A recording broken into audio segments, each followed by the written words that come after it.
Zod in Man of Steel did a lot of horrendous things in his short time on Earth, and although he's hands down the bad guy of the film, is it possible to see things from his perspective? Was Zod right? General Zod, our commander. It's all right, Feyre. Let's discuss. Okay, it's important to start off this video by making one thing perfectly clear. Zod is a bad guy. He's the villain. He's a no-good, dirty, rotten scoundrel whose actions cannot be framed as heroic in any way because he believes that there are bloodlines and individuals who deserve to be in charge thanks to some genetic purity, and anyone who thinks like this is clearly just a hot garbage person. So yes, Zod is the villain of Man of Steel, and Superman is the hero. But I do wonder if we can at least talk about Zod's plan more in depth and see where he's coming from a little bit. I'm not saying he was right in any capacity, but I think if you really analyze his plan and motivations, you can at least see where he was coming from, why he thought this way, and overall help us grow a newfound appreciation for Man of Steel. So this video will go through Zod's plan and explain the key points, discuss why he thought this was the best plan going forward, talk about what could have been done differently in order for it to be less horrific, and then discuss Zod's role in the Flash movie. It's gonna be awesome. Ready?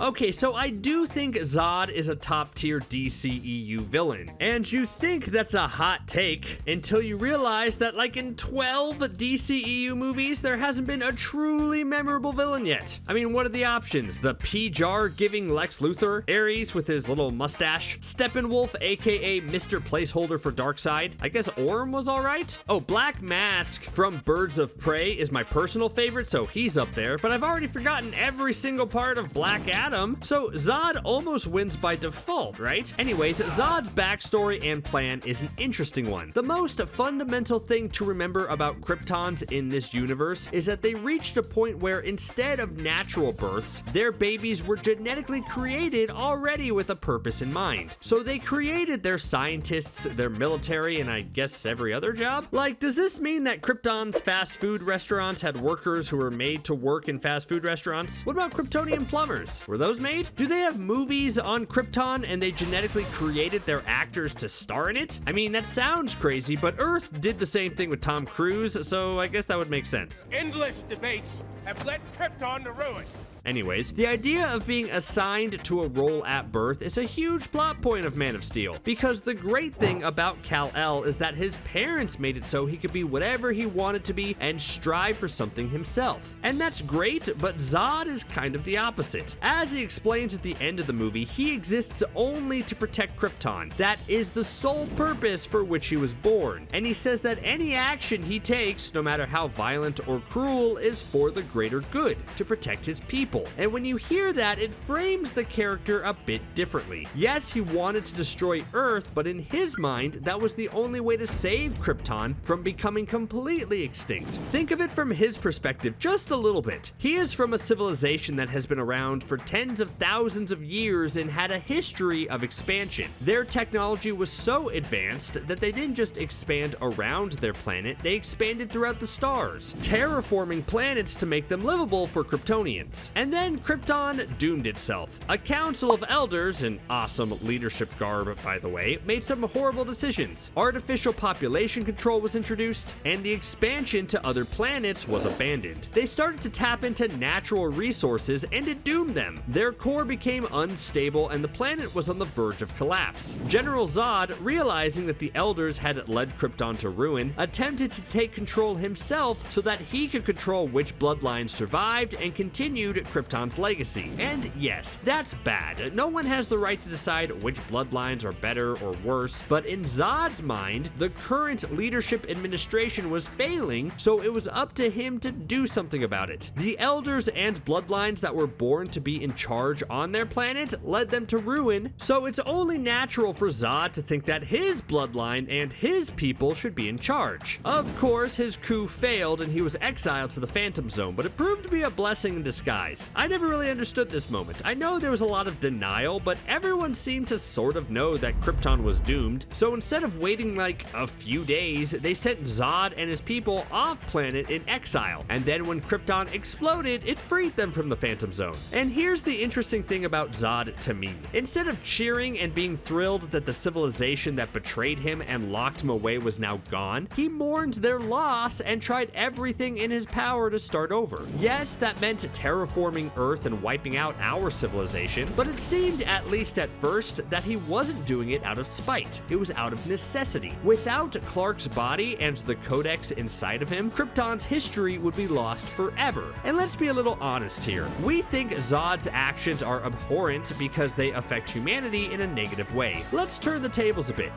Say Earth was in danger and the only way for humanity to continue forward was to terraform another planet that would wipe out another civilization. I mean, to Kryptons, we were a less evolved, primitive civilization, so it's not like they were destroying what they saw as equals. If Earth had to travel to a planet where there were a bunch of like, I don't know, monkeys or something, and our choice was to wipe out the monkeys or we would perish as well, I don't know, man. Humanity is scrappy and would fight to survive. So that's why I think although Zod was a monster in his methods, he was also genetically engineered to be like that, with no choice in the matter, and just didn't want his people to be wiped out. You can at least see where he was coming from, even if we don't agree with his actions, right? The next section is going to be fun. Is there a way Zod could have succeeded? If he wasn't so militaristic and General Zod-y and screamy all the time, do you think he could have gotten what he wanted? I do think so. Zod was released from the Phantom Zone, surfed around a bit until he found his way to Earth, where he knew that Clark had the Codex, and then tried to strong-arm Clark into helping him by any means necessary, and that was the wrong approach. Like, let's pretend just for a second someone nicer was in Zod's position. Oh, let's imagine that Jor-El was sent to the Phantom Zone instead of Zod. Like, maybe the elders just were tired of his rantings about that whole pesky planet destruction thing, and sent Jor-El to the Phantom Zone. Then he was freed and found his way to Clark. Jor-El would have been like, hey son, you have Krypton's Codex inside of you, can you come with me so we can save Krypton? And I think Clark would have said yes. Like, imagine Zod was in his ship with all his underlings and they were brainstorming ideas for how to get Clark's attention on Earth, and then for some reason they decided on, let's broadcast a spooky message to everyone on Earth that shows how scary we are, and they thought that was the best choice. If Zod had a little foresight, he could have come to Earth, realized that Clark had the Codex, and then asked him if they could either study his body to retrieve the Codex, or for Clark to come with them for a few years to terraform a different lifeless planet close by. Like, guys, terraform Mars or something. Come to Earth sharing some of your technology and intellect, and Earthlings probably would have welcomed you with open arms. And then Krypton could have been reborn while Earth prospered. I don't think that's unreasonable, do you? Is there anything you saw of Clark in Man of Steel that suggests he wouldn't want to help out and learn more about where he came from? Nope. That's what you get for starting off your plan with Force, Zod. But again, Zod was born that way. He didn't seem like he could comprehend any other path forward besides brute force. So again, we can't justify his atrocious city-destroying actions, but we can at least see why he did what he did.